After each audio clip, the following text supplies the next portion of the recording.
This episode of The Mental Tide is brought to you by Cowboy Grooming Co. Cowboy Grooming Co. was started because the founders, Dan and Kate, struggled to find a hair product that was made out of natural ingredients and wouldn't come out through water or sweat. Incorporating their love of country, their goal is to make Cowboy Grooming Co. the go-to grooming product for men, alongside brands like R.M. Williams and Ringers Western. Every grooming product they produce is made by them in their hometown of Maitland, and the goal is to keep it that way.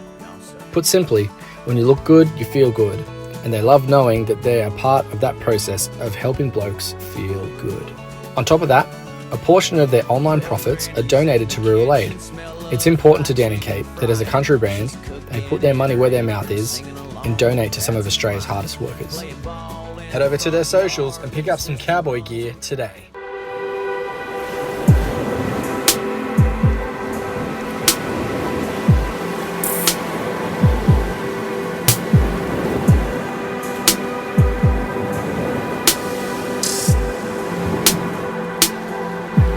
You're listening to the Mental Tide podcast with Dan Vassallo.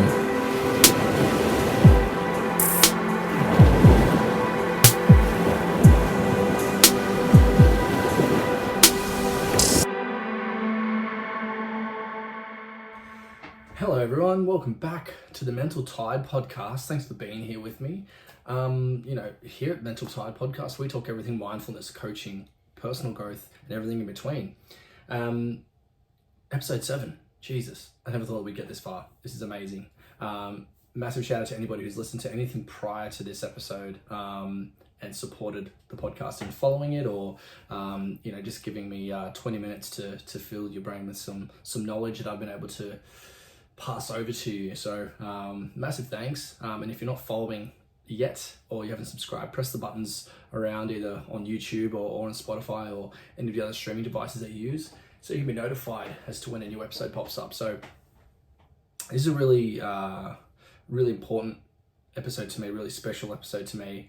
We're going to be talking about relationships and mental health. Now, it's a conversation we don't have enough, and I really want to explore it with you today. And it feels like, because it's a conversation that we don't have enough, it's sort of just brushed to the side. And for me, it's come even more to my awareness and higher to the levels, because earlier today I was listening to another podcast, and I was listening to a friend of mine, Ryan McCarthy from the One Talk podcast. I collaborated with him on his intro music for his podcast, and I created that with him, and it's amazing. You should go check it out. And he's recently had on his podcast a gentleman named Cameron Taylor. And Cameron's the founder from an organization, a mental health organization called Chin Up, Australia-based. And Cameron's an amazing man. He goes out and does really good, kind gestures to people all around Australia. He's got a clothing brand through Chin Up, and he's got this massive goal of creating this huge mental awareness company, mental awareness organization, through the magic that he does. So if you're not aware of those two groups, the One Talk podcast and the Chin Up Mental Health Org, please go suss them out, and even jump onto Ryan's podcast and actually listen to the conversation, because it really got me thinking. It really got me curious even more into mental health and the relationships that we have with the people around us, and how that impacts our mental health, right? Now, I've made some notes on what I want to do. Is I've got about 6 different segments that I want to break down. And this is all from my opinion. This is all how I perceive the mental health conversation and the relationship conversation around mental health. And the first segment for me is the impact of that mental health on relationships. And if you don't deal with your mental health or your partner's mental health in the right roundabout way, it's going to have a massive impact, a profound impact, if you will, on that relationship that you've got. Now, whether it's a friendship or a romantic relationship, a marriage or whatever kind of relationship, just understanding how that mental health plays a role, it's essential, right? It's essential to that growth, and it's essential to understanding each other a little bit more. And through that understanding, and through conversation that you have with that partner that you have, you understand stress, you understand anxiety, you understand depression, you understand how those things can affect the people that we connect with without even knowing actually that it's doing that. And that all comes from that conversation. And then once you have that conversation, it's then about recognizing the challenges that you may have in finding a way to navigate those things together.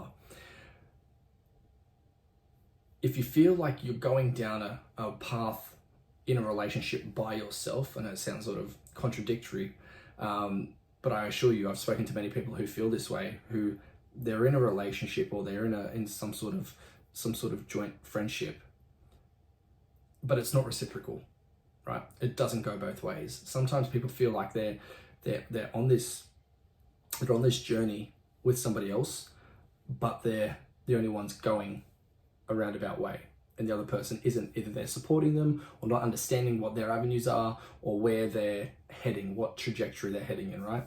And that's all comes from this conversation and understanding that impact. Because if you can sit there and have a conversation with your boyfriend, girlfriend, wife, husband, whatever, spouse, whatever you want to call them, and say, this is where my head is right now, this is where I'm struggling, this is where my mindset is, help me get through it.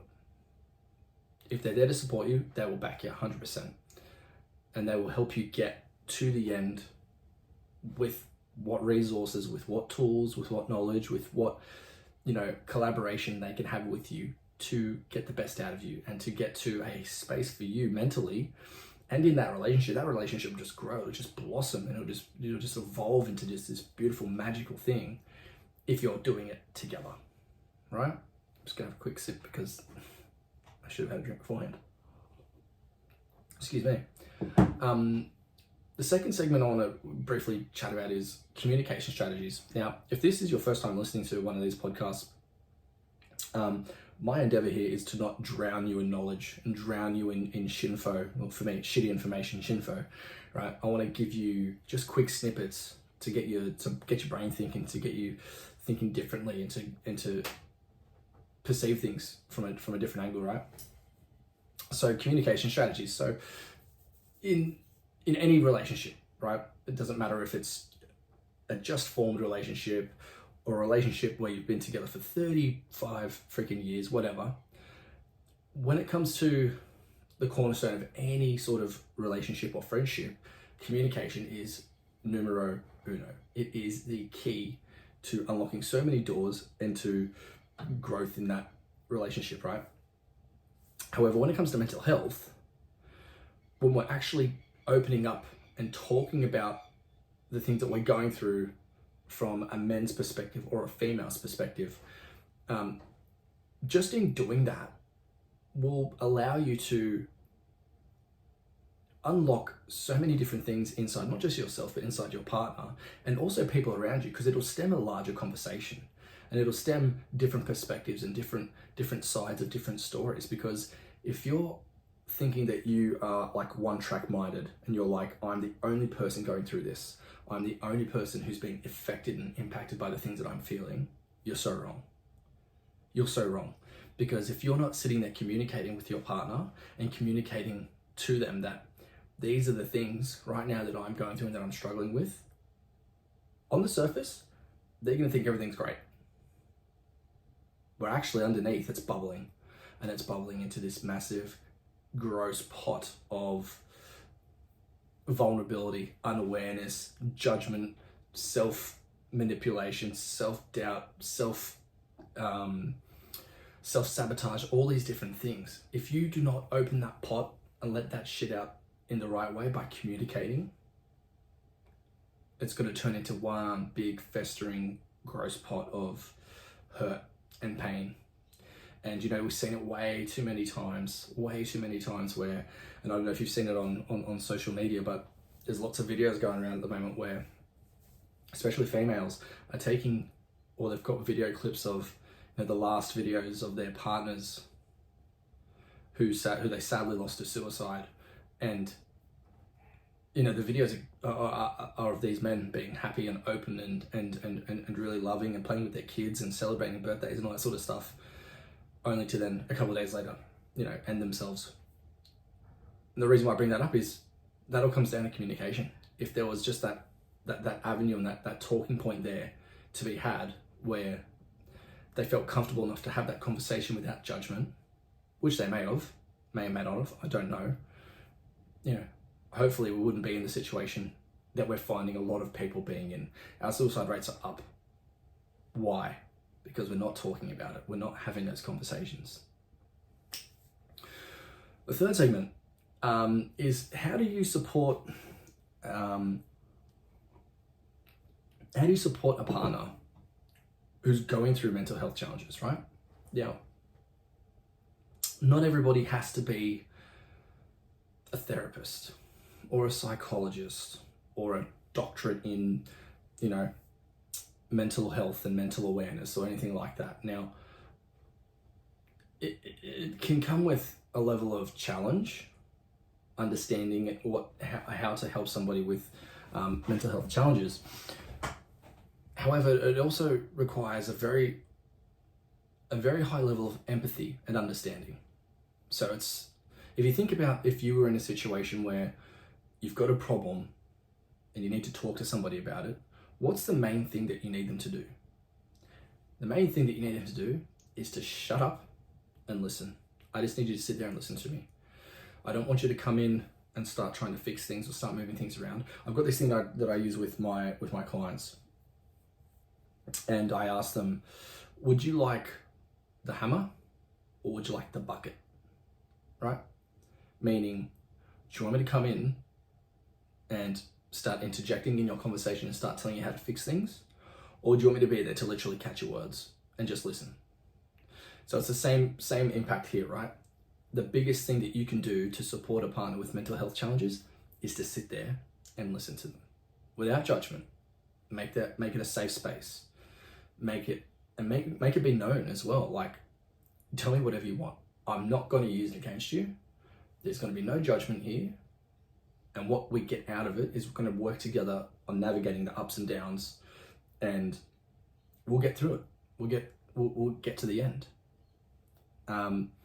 So just being there from a male's perspective, from a female's perspective, just to go, tell me. And males, we're so dumb sometimes, right? Because, and I do it all the time with my partner, with my wife. I do it all the time where, she actually said it to me on the weekend. She was like, tell me about an issue. And I immediately went straight into fix it mode. Fix it. I got the hammer. Bang, bang, bang away. Fixing. She's like, you don't have to have an answer to everything. You don't have to feel like you can fix everything or change everything.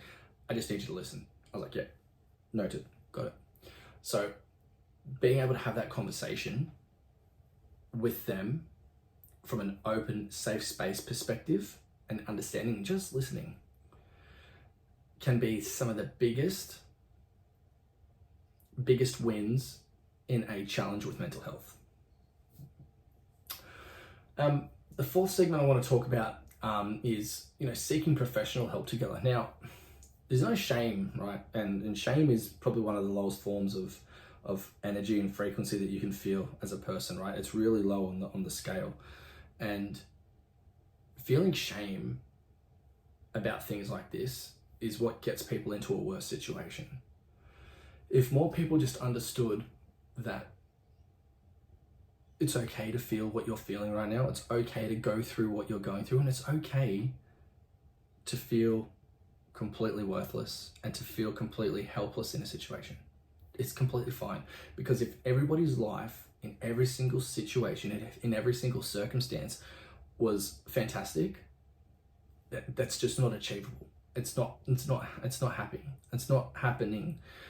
If you look at celebrities, or if you look at people who are really active on social media, people who are posting 10 stories a day, everything looks beautiful and glistening and shiny, you're not seeing the level underneath where they're fucking struggling with life.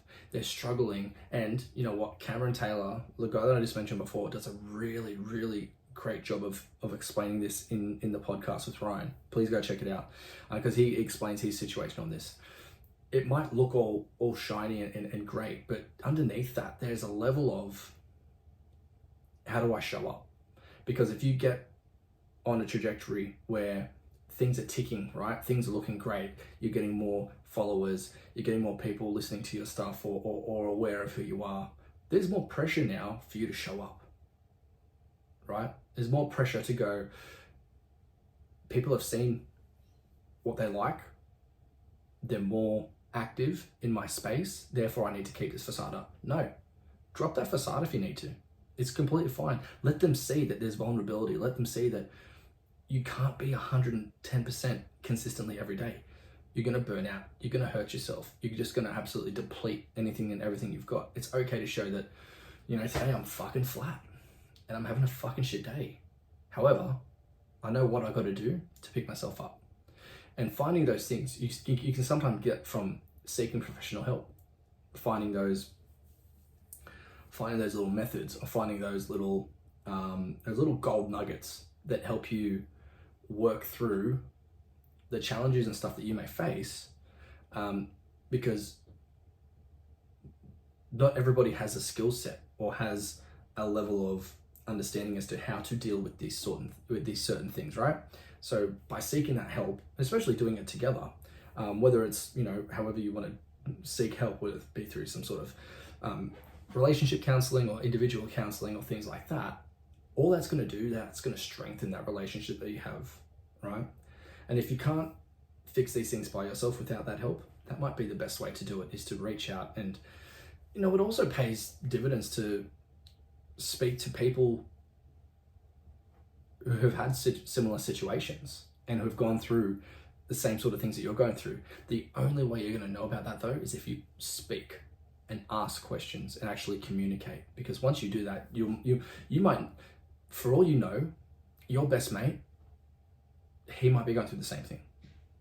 Your best friend, your girlfriends, your mate who lives in a different state, you speak to him, once every fortnight, they might be going through the same shit. However, they might have dealt with it already, and they might have a skill now that they've added onto their inventory list where they know how to deal with that. But if you don't fucking talk, and if you don't verbalize what you're going through and communicate, you'll never understand that. And what do you think is going to happen when you go and get professional help? You think you're just going to go into a counseling session and just sit there, right?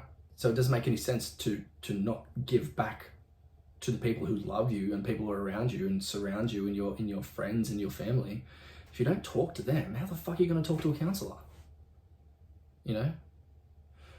Segment 5, second last one, is personal stories of resilience. Now, what does that mean? It sounds like mumble jumble, right? So, sort of like what I just touched on before, listening to other people's stories on how they've got through things and how they've actually dealt with the same sort of situations that you're dealing with now gives you that positive outlook and gives you that positive opportunity to go, you know what? I'm struggling now, but listening to fucking Matt's story over here has really given me the confidence to go, you know what? I put my hand up. I do need to speak to somebody about what I'm going through, because it gives me a little bit of comfort, a little bit of solace in the fact that I know that there's other people going through it. I'll give you an example.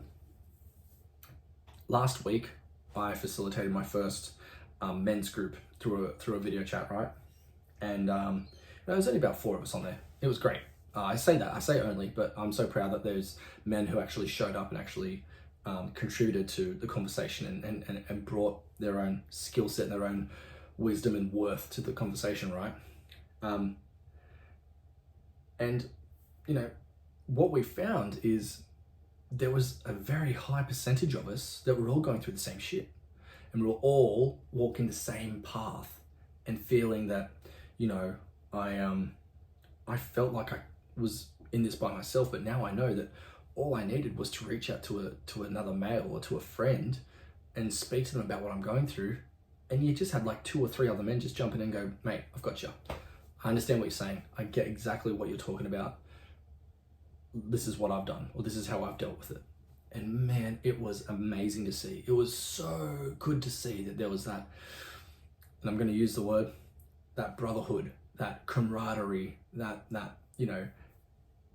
group mentality for men, to have somebody who's got your back all the time, somebody who's supporting you, somebody who's there with you, walking that path with you. And there's a difference, right? There's a difference between having, as a male, your wife who's going to support you and back you, and having a group of men or 1 or 2 dudes who just are there supporting you all the way. There's a complete difference. Personally, sometimes I've felt a little bit more open in the conversation to talk to other men about my situations than sometimes speaking to my wife. But when I speak to those men about situations, then I'm able to open up to my wife about them, right? It's a weird biological thing. It's something that happens with men where we feel more safe in groups of men, and where we feel like we've got that understanding that if I'm going through it and he's going through it and he's going through it, fuck, that makes me feel 10 times better. Whereas if we just straight up confront that situation with a spouse, with a significant other, there's that weakness that we feel, or that element of shame again that comes in and goes, oh, I shouldn't be feeling this because I'm meant to be the man, I'm meant to be strong, I'm meant to be resilient, I'm meant to not have all of these mental issues. But if you've got 3 other guys that are going, fuck man, don't worry about it, I've been there, this is how I dealt with it. Stories of resilience makes the situation 10 times better. The last one I want to talk about is self-care and relationship care. Now this is a massive thing, right? Now it's crucial to balance your self-care and your relationship care, right? Now the difference in that self-care, and I've had people laugh at me for this, but I don't give a fuck. Self-care is things like having a shower, right? Self-care is things like actually sticking to what you said you're going to do. Like if you're going to go work out. That's your self-care. If that's what you need for the day to be at your best and to be at 100%, go do it. If waking up and doing 10 minutes of meditation and 5 minutes of stretching and yoga is what you need for your self-care to get the best out of you today, go do it, right? You might have, and this is something else that I work with clients on, is you might have a list of 5 things that you need to do daily to be at 100%. Right? If you don't do those 5 things, you're not going to be at your 100%. Therefore, your output isn't probably going to be where you need it to be. The people around you, your kids, your family, your work colleagues, aren't going to get the best version of you. So make yourself a list, be selfish with it, and go, what is it that I need? Not my wife, not my husband, not my kids. What is it that I need daily? That will give me the skills and resources and tools that I need to have the best day, right? Then fold that into your relationship, right? So then understanding what it is that your partner needs on a daily basis will be able to facilitate a much smoother relationship daily with your partner. If you know that, and I'm the worst for this because I know what it is that my wife needs on a daily basis, right? Because she's been very clear and open in her communication. Sometimes though, I fuck up and I either will forget things or I'll push the boundary too far, and I learn from it. However, it all comes down to that conversation piece, right? And that communication piece on understanding what that stuff is, because I know, and if I can see that she's having a bad day, or if she's quite stressed out, I know, and she knows as well, that if she says I need to escape for 10, 15, 20, 30 minutes, I've got it back 100%. I'll look after the 3 kids, you go do your thing, you go shower, you go just lay in the bed and just doom scroll or do whatever you need to do. Cool, go for it. But that's because we've got that understanding, we've got that relationship where we can look after each other and also look after ourselves. So by looking at yourself inwards first and going, this is the things that I need, and then looking at the relationship and then saying, okay, so what do we need together? What do we need to be a tighter unit? Because especially if you've got kids, being a tighter unit will just trickle down to your kids, and it will just trickle down so much to that enjoyment of life and that fulfillment, especially with your kids, because it's gonna make me really upset saying this. Makes me really, I'm just thinking about the video already, but there's a video going around that's apparently it's been going around for a while about these people who are pulled into a room. I think there's about 5 or 6 separate couples, and they're asked, if you were to have dinner with one person, alive or dead, who would it be? And the adults just start listing off all these different celebrities, right? And then they pull the children in of those couples and they ask them the same question. And the kids are like, or I'd love to have dinner with my family, and I'd love to have dinner with my wider family and my mum and dad and that sort of stuff. And what it does is that really just emphasizes how kids can perceive their day and how they can perceive your relationship as a husband and wife, or as partners, or whatever it is that you may be. Because we're sitting here thinking superficially, oh, I'd love to have dinner with fucking Kanye West, or with Bill Gates, or whoever. Probably not Bill Gates, but you know what I mean. All these, high level superstars. And our kids are just so innocent, just sitting there going, oh, I'd love to have dinner with mum and dad. I'd love to have dinner with all my cousins and all my relatives. Why do they want that though? Why wouldn't they want to have a dinner with a superhero, Captain America or Iron Man or something like that? Because they're so innocent in understanding the relationships that are being formed right in front of them. They're seeing that love and they're seeing that care and they're seeing what you guys are bringing to the table, and they're just like, oh, I crave that.